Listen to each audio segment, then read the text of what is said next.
This is episode 472 of the Rio Grande Foundation's Tipping Point, New Mexico. I'm Paul Gessing. And I'm Wally Drangmeister. I'm president of the Rio Grande Foundation, New Mexico's free market think tank. You can find out more about the foundation at riograndefoundation.org. Wally got a lot of legal business to take care of. It was kind of slow going. The wheels of justice turn slowly, but we talked about it, I believe, briefly before the Christmas holiday. Our case, however, against the city of Albuquerque on the anti-donation clause and the $250,000 that was donated on our behalf by city council, we have filed a lawsuit in that regard. Certainly the fact that it's Planned Parenthood, not an organization that Rio Grande Foundation tends to align itself with, is certainly icing on the cake. But quite frankly, the real reason that we are doing this is the anti-donation clause. The state of New Mexico pretty clearly spells out that you should not, as a government in the state, donate taxpayer dollars directly to non-governmental entities. Seems like a pretty good rule of thumb, no matter what state you're in. And it's been weakened over the years, as it has been as recently as this election cycle. But regardless of what happened in that election cycle, it was specifically Amendment 2 about various infrastructure and things like broadband and wastewater, et cetera. That hasn't even been passed in terms of the enabling legislation. Planned Parenthood is not engaged in broadband access or providing as such to people across New Mexico anywhere. So I really think we have a strong case, but this is New Mexico. We'll see. Yeah, it depends on what the definition of not is. Thou shalt not do that, but they did it anyway. And it's interesting how many exceptions, even prior to that amendment, were carved out. Basically, I don't know, in my opinion, somewhat dubious kind of logic, to the point where we don't have a compensated legislative body other than they get this huge pension. How's that not compensation, Right. for example? So we'll see what logic the court will use on this. And at the rate things are going in Santa Fe, we might just do a constitutional amendment to say there are no limits. We can just use taxpayer money for any purpose just because we want to. So.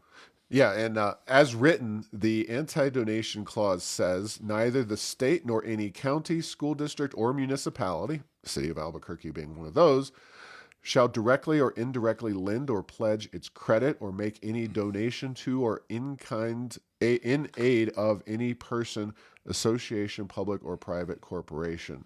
That is pretty broad, yeah. Paul. We've seen a lot of judicial manipulation, not just here in New Mexico, but across the country on, just Second Amendment and other clauses within government. But, they are all too often, overridden by activist judges, and we certainly have plenty of those in New Mexico. But yeah, by golly, I think we have a pretty strong case. And again, if the city council had said, we're allocating $250,000 to Planned Parenthood for, abortion services for low-income low-income, I guess, women or birthing people, as the case may be nowadays. That would have at least been legal, not necessarily great in terms of our preferred uses of those tax dollars. However, that $250,000 appropriation had none of those strings attached, and I think it is a clear violation. But again, time will tell. Yeah, and as you say, as a sport, following lawsuits requires more than a fair bit of patience. So we'll see how long it'll take them to rule on this and what the result is. Yeah, and in additional legal news, we had an appeal from Rio Grande Foundation at the U.S. District Court level. That would be 10th Circuit Court of Appeals, and it ruled that the Rio Grande Foundation could move forward with its challenge to the state's donor disclosure law, passed in 2019. We can't move forward with the disclaimer challenge, something that RGF wouldn't have to put its name on its materials. I mean, these are all written up by attorneys, et cetera. That's fine for us because that's not something we've done in the past. And that's the reason, you have to have standing, you have to have clear penalties or inability to do something that you would otherwise be doing. But because Rio Grande Foundation is very proud of its efforts and activism, we always display our logo very clearly. And the core of the opinion at the appeals court level is that the district court is reversed and we can go back to the trial court and push ahead with our donor disclosure arguments. So that also is the Liberty Justice Center, which is helping us in the Planned Parenthood case. And it's exciting. It's an exciting win because donor disclosure is something that the rules are being written and rewritten and constantly discussed in the courts, and would like to see them rule on our side. And heck, maybe U.S. Supreme Court again taking on one of these types of cases. Yeah, it seems like there's been more activity in the past, 2, 3, 4, 5 years than the rest of my short life combined. And these are issues that are applied very interestingly, organizations like the Rio Grande Foundation, although there are a lot of other organizations that somehow never seem to fall under these laws, union membership being one that sometimes seems like they have carve out. So this will be an interesting one to follow too. So, yeah, and things are starting to get ramped up in Santa Fe.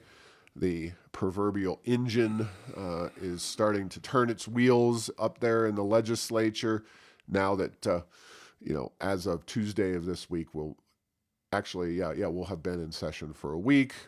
Got plenty of time for a lot of mischief up there, but 2 bills will be heard. One is HB 96, that is to allow combined cycle natural gas as renewable energy, thus keeping the lights on and still achieving a lot of the environmentalist gains and desired outcomes. The other is, and these are both Tuesday, so tomorrow, January 24th. The other is in the afternoon, HB 25, minimum wage increase to $16, index to inflation. Pretty horrendous piece of legislation. The first bill is in House Energy, Environment, and Natural Resource Committee. It's introduced by Representatives Randall Pettigrew and Jim Townsend. The other legislation is in the afternoon, starting at 1:30, and that is, let's see, I am missing the committee information. So there we go.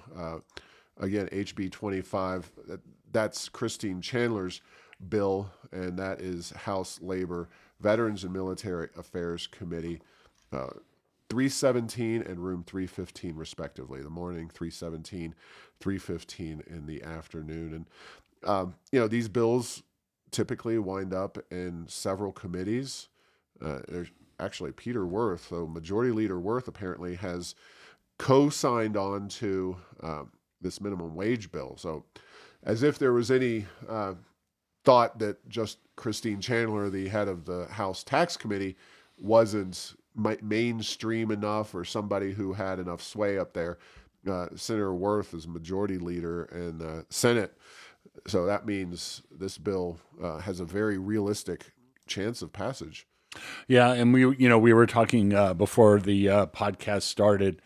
What is interesting about minimum wage bills is the proverbial unintended consequences. The true minimum wage is always zero.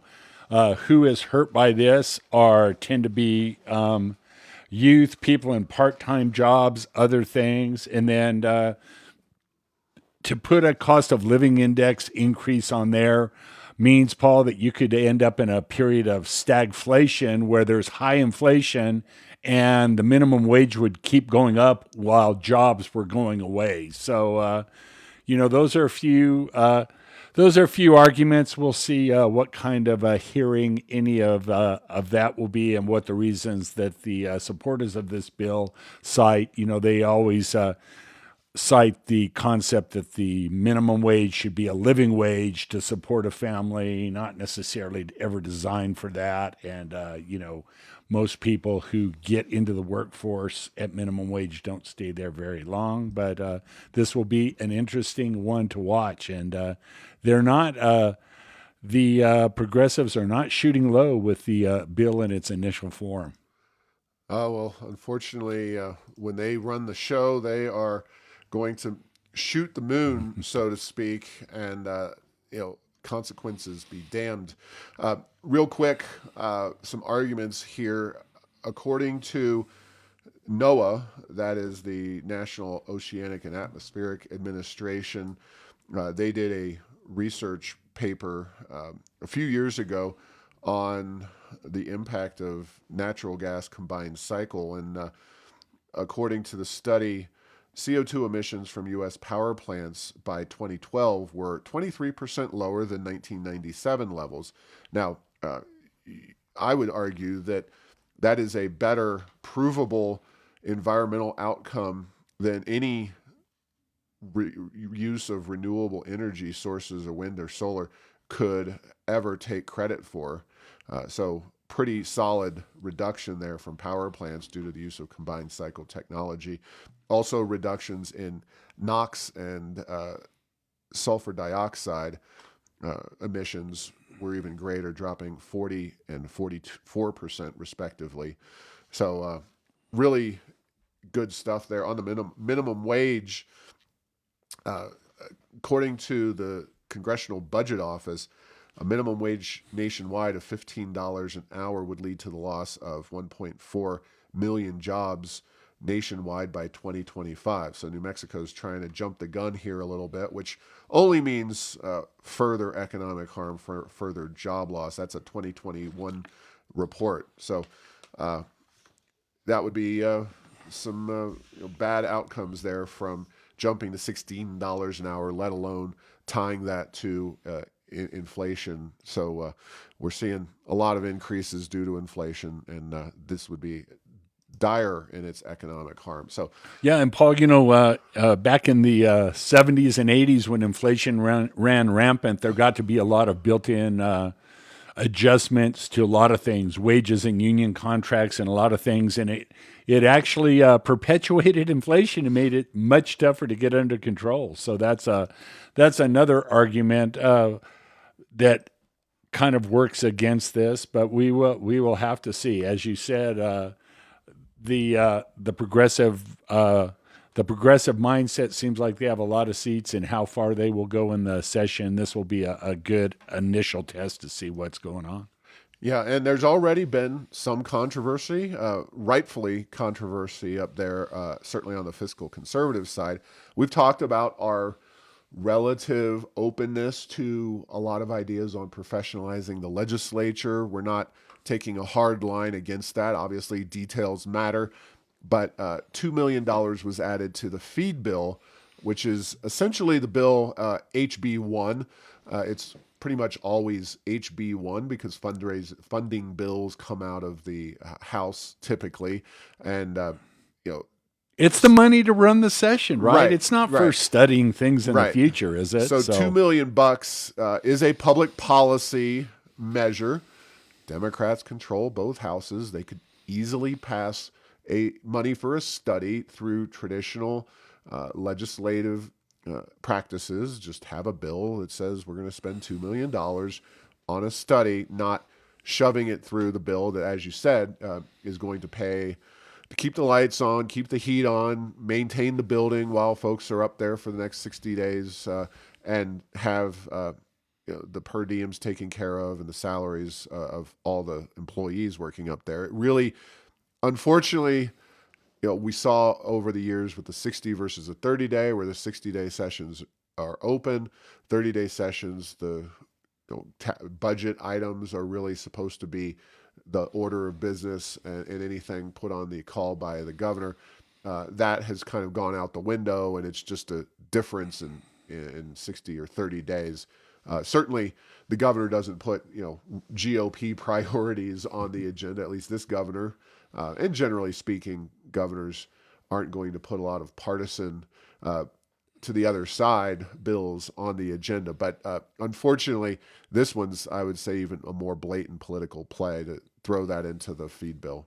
Yeah, and then the interesting thing about a bill voted upon by existing legislators, and let's just say that professionally, a more professional legislature, professionalizing whatever it's like the implication is that that's good because they're doing a bad job. And so you get people that are accused of doing a bad job voting to improve the system that they're a part of. So that will be interesting to hear if there's any debate and discussion about that point in particular. Yeah, one could even say that the legislature was acting unprofessional in pushing this $2 million through in an inappropriate way. But if they were to pass this bill, then maybe in the future they would be professional. It would be more professional. There we go. There. I think that's the answer. I'm sure if they were receiving pay for their time in Santa Fe, that they would do much better, much better. Unfortunately, this is all sarcasm, and we'll just move on because if you don't laugh, you just want to cry. But this is the state of New Mexico here. Speaking of laughing and or crying, perhaps in the same breath or sentence, city of Albuquerque, and we talked about the collapse in bus ridership, not to mention rail runner ridership last week. This one's another, I guess you could say funny one, but people who have been around Albuquerque more than 5 minutes will recall that a few years ago, the city was trying to shove this crazy ART bus down Central, which, on the scope of things that we told them so about, the Rio Grande Foundation can cite a number of examples. ART is definitely one of the areas that I think you talk to people and 90+% say, "Oh, that art is so stupid." Yeah. But the real stupidity that brought that into a lot of people's consciousness was when the electric component of those electric buses failed for a trip down memory lane. I read to you a report from the Alliance for American Manufacturing and their report on the Build Your Dreams failure of ART.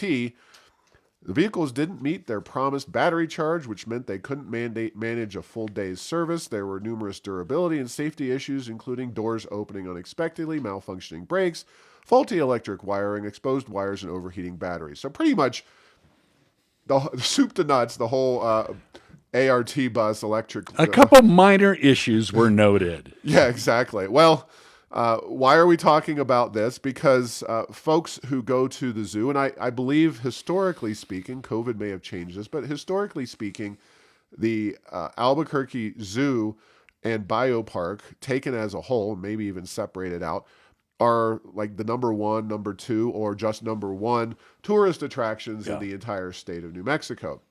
They have traditionally had a train, a metal track train, like a miniature version of the rail runner, but it actually worked.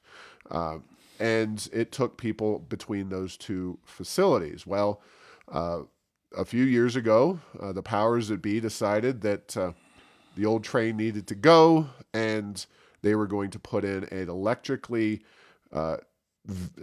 vehicle, essentially, kind of running on a separated track, but definitely with electric power. And if you tried to ride that train when it was supposed to open at the River of Lights, you were disappointed because it was not open at River of Lights. It remains, as KRQE Channel 13 says, hampered by electrical issues and needed a new charger. Channel 13 has an excellent story on this, which we reported on at Errors of Enchantment. the gist of it is that while maybe all of the issues that ART had are not being had at the train between the zoo and biopark, these electrical issues are nothing new, especially to the city of Albuquerque, and projects involving electric transit systems, and things are not going well. And they basically alluded to, well, if these new chargers work, we'll hopefully have an opening date soon. If not, the manufacturer is going to have to come in and figure things out. So that is where things stand with regard to the train between the two facilities. Yeah, it's just very sad. So yeah, pushing if government entities are going to just buy everything that says electric without doing some due diligence on it, we're going to get a lot of this because, hey, not that it's all that high tech or all that new a technology, but, Paul, some things work better than others. And boy, there have been a lot of problems in the transportation sphere with regard to electric vehicles. Now, $120,000 Teslas work pretty good. Maybe we could buy a few of those and just shuttle people back and forth. I don't know. Just a thought. Just a thought.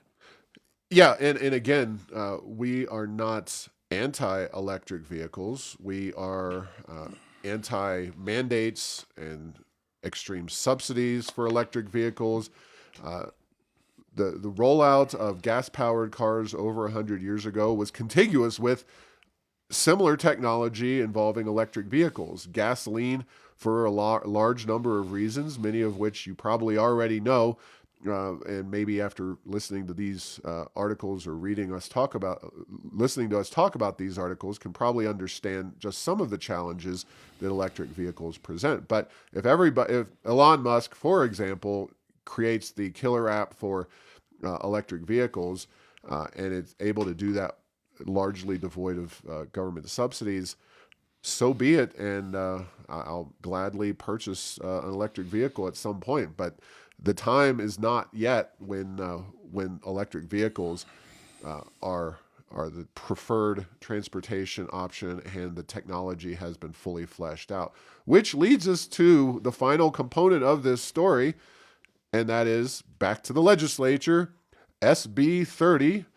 Our good friend Bill Sewells, Senator Sewells, who introduces pretty much, he's on board with most of the craziest ideas coming out of Santa Fe. Definitely, Senator Sewells is really avant-garde in his approach to bad government. But his preference, as expressed in legislation, is to have 75% of the state vehicle fleet by January 1st of 2030 be electric vehicles. Based on everything that we have just discussed, Wally, do you want a police officer or snowplow or garbage truck or you name it under the government auspices of the state of New Mexico being electric vehicle? I do not. And, you kind of alluded to, broadly speaking, the public safety realm. And boy, please don't start there. If we're going to have bureaucrats from Santa Fe that are trying to drive to Vaughn to do something in their electric vehicle and they have to stay overnight, that's one thing. But we certainly don't want ambulances, snowplows, police vehicles to be caught out there and unable to do things because, right now, one of the challenges of electric vehicles, not necessarily, it doesn't make them not good, as we're fond of saying here, is it just takes them a while to charge, and there aren't a lot of chargers out there. So let's be careful about this. And boy, it's amazing how many things are going to magically happen between the 2030 and 2035 and 2050 timeframe when it comes to these new technologies. We're putting these aspirational goals out there that look like, to me, they're destined for failure, but at least we'll say, at least we tried, as opposed to maybe doing something that would really work when it comes to putting these technologies in. Yeah, I suppose an amendment, and this bill has been introduced before, and it didn't pass even in the last progressive legislature. So even the progressives tend to understand this is not a great idea. But perhaps an amendment that the governor, especially this governor, has to ride around the state of New Mexico exclusively in an electric vehicle to all events. One electric vehicle to all Darn, events. man! I had a plan until you said one electric. You're Can gonna there be have like a chase vehicle with a charging station powered by diesel? Maybe we could make that work easily. Well, you would have probably put garages all over the state on all major roads, and she would use a relay team of electric vehicles. But no, I'm talking one vehicle that this governor has to travel around in, and if she can do that to her satisfaction for a year, I think we can maybe change the approach to this whole situation. But And Paul, that would be a great YouTube channel video. Do the video lessons in electric vehicles in New Mexico, and if things go well, it would be everyone would say, yeah, that's what we ought to do. Look at how wonderful it went for her during the year that she tried it. yeah, and I'll just remind folks, it is January. It is cold out there. We are on the verge of possibly having a snowstorm as we record this, and that is not a particularly opportune time for electric vehicles to operate. There's a lot of videos of folks from places that get cold weather across the country having some serious issues with maintenance of charge and those vehicles working as hoped for. And maybe a little colder than we get here in, say, Albuquerque, but that cold weather is no joke, and it can come at any time during the winter, and you don't want to be stuck literally somewhere with a vehicle that won't start. So anyway, we are going to move on. Rio Grande Foundation's been doing a lot of work on the medical provider shortage. We have the first component of that, a policy brief called The Existence and Extent of a Medical Provider Shortage in New Mexico, in which we try to understand some of the data points behind the shortage. And we thought a few of these would be of note, so I'm going to just give you a couple of them, Wally. First and foremost, the southwest part of the United States is generally in a state of medical provider shortage relative to the Northeast and Midwest. You would think go where the patients are, as a lot of elderly and older people, plus, doctors like good weather and they tend to play a lot of golf maybe. So, you would think that maybe they would wind up in places like New Mexico and Arizona. But actually, the Northeast and Midwest are where you find a relative supply of doctors compared to the Southwest. Interestingly enough, and I don't even understand why this is the case, but doctors in the north and central part of the nation average better pay. So maybe, generally speaking, they're going where the money is. The old Jerry Maguire, show me the money. So doctors are going to places like the north central part of the United States, where average pay is $319,000 per year. In the Southwest, you're at $277,000 a year, and in New Mexico, you're down at $261,000 a year. And those are very good salaries, all of them, but you have to understand medical school debt and the time and expense of putting your life on hold and all the things that doctors and a lot of other medical professionals have to go through. So that's specifically for physicians. If you're an MD, you're taking on a lot of debt, chances are. Finally, interestingly, here are the fields where New Mexico has a shortage: primary care physicians, surgeons, registered nurses, OBGYNs, pharmacists, and EMTs. The state does appear to have adequate supplies of physician assistants, dentists, and nurse practitioners. Didn't have the wherewithal to come to an understanding of why all of those things are true, but if you're having trouble finding a PCP, not the drug, but the primary care physicians, you're not alone in New Mexico, along with some of these surgeons, RNs, OBGYNs, and others. So an interesting start with this report, and then we're going to have some recommendations. The whole report's worth a good look, though. Yeah, and then Paul, far from an expert on this, but I've been told over the years that New Mexico is more friendly to physicians' assistants and nurse practitioners than other jurisdictions, and so it's interesting. You don't necessarily get what you want; you get what you incentivize, and maybe there's some other incentives that could help doctors work in New Mexico and these other needed areas. So it's not like the situation is horrible across the board, but believe me, registered nurses, OBGYN, if you're a woman with child, that seems like that would be really a disconcerting phenomenon to have to deal with. Yeah, and one of the things, many moons ago, we recorded an episode in which we talked about, it was around Thanksgiving time, and we talked about some of the things that New Mexico did well in public policy. It was a longer discussion than one might assume, but one of those things is scope of practice. And those medical professionals, New Mexico gives relatively broad berth, especially on nurse practitioners.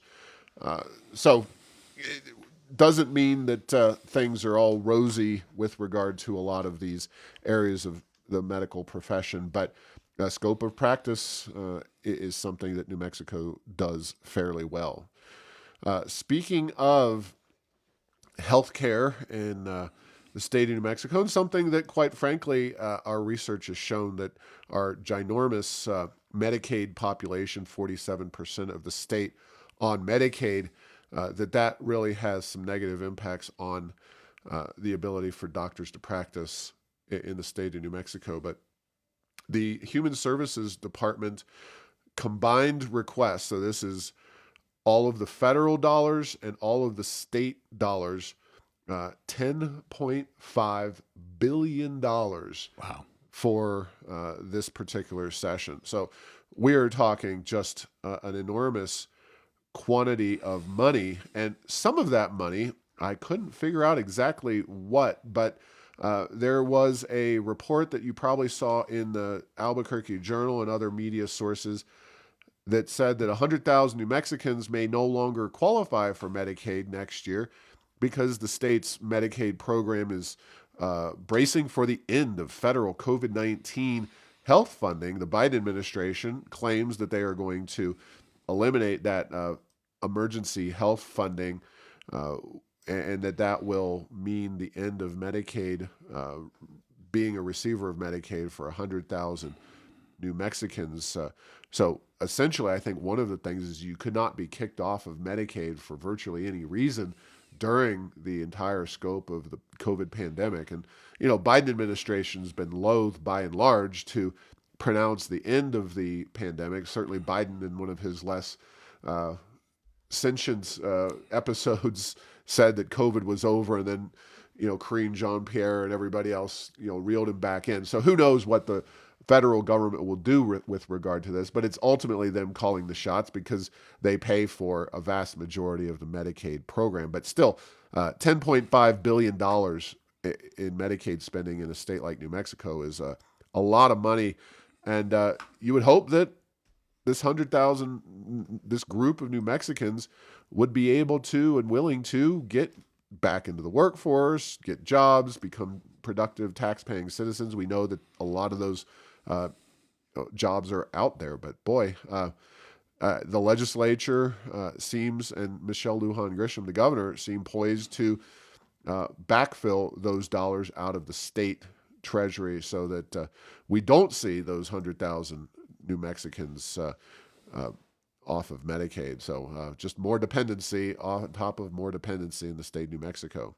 Yeah, Paul, years ago I did learn, when there's federal and state federal dollars flowing in New Mexico, the way our Constitution's written, the legislature still needs to allocate those. So even if it's a precursory sort of function, but the key is you get to see what like on things like Medicaid, what the federal share is and what the state share is. And, $10.5 billion, that is real money. There was always talk about increasing the state's portion of Medicaid reimbursement over the years, but that's not happened in a number of years. So we're going to have to see what happens with that. But, one of the themes, as we have lots and lots and lots of money right now in New Mexico, is what happens if we don't have billions of dollars that can be utilized for the state of New Mexico in the future? What is that going to mean for us? Yeah, and if you're interested in reading an article about this, Albuquerque Journal has something from November 27th of this year. End of the line: why some New Mexicans may no longer qualify for Medicaid next year. It does, have some maybe worst case scenarios. It certainly tries to play up what a crisis this is, although it does show some information about our workforce participation rate, et cetera. It's an interesting article, at least, to see what the reaction was when this was being kind of put forth through the media, because the Biden administration kind of finally said, hey, we're going to move to eliminate this. And I applaud, and you won't hear this word out of me very often, but I applaud the Biden administration for doing this if, in fact, they are going to follow through. Much like I applauded the governor for sending state employees back to work, but she's so far chickened out. We'll see if old Joe chickens out. Yeah, so this Medicaid thing, the fact that we have all this money, what's it going to do to state budgets in the future, combined with the fact that the healthcare system under massive Medicaid in New Mexico is not faring very well. So there are certainly some issues to be addressed as this goes forward. Yeah, and I should note at this time that I had a opinion piece in papers across the state of New Mexico, including the Las Cruces Sun News, but numerous others that highlighted the recent Legislative Finance Committee December report, which discussed challenges in finding health practitioners, including primary care doctors for Medicaid patients. The LFC highlighted 47% of all New Mexicans being on the program, 77% of live births on Medicaid. The budget at the time was $8.8 billion in the article as the LFC studied it. So, going up in such short order to 10.5 billion is quite a leap. Anyway, the article is worth a read. It's posted at Heirs of Enchantment and Rio Grande Foundation.org. And Wally, the last thing to discuss is we're really starting to see the bills, as I mentioned, moving through the roundhouse, including that feed bill, which a no vote on the feed bill was the correct vote, but the Freedom Index is now publicly available. It's up and running, so folks can go to riograndefoundation.org, go to the Freedom Index, and see where folks have started in terms of their votes. It looks like at this point the feed bill, as I say this, is the only vote that that bill is already passed both houses, but the only bill that people are voting on that their scores are related is that feed bill. But bills have to hit the House floor or the Senate floor in order to register in the Freedom Index. But this is a great way to see not just what bills are moving, but how your legislators and legislators all across the state of New Mexico are voting on these all-important issues. So it's a great tool, and I'll keep reminding folks of that because we certainly put a lot of time and effort into examining the bills and giving them ratings in terms of their, how they're going to impact you and your individual freedom, your pocketbook, et cetera, et cetera. Yeah, and then Paul, just real quick, just the thumbnail sketch of why they have to hit the floor. Why don't you do things in committee? And, about that. I know there's logic behind that. Yeah.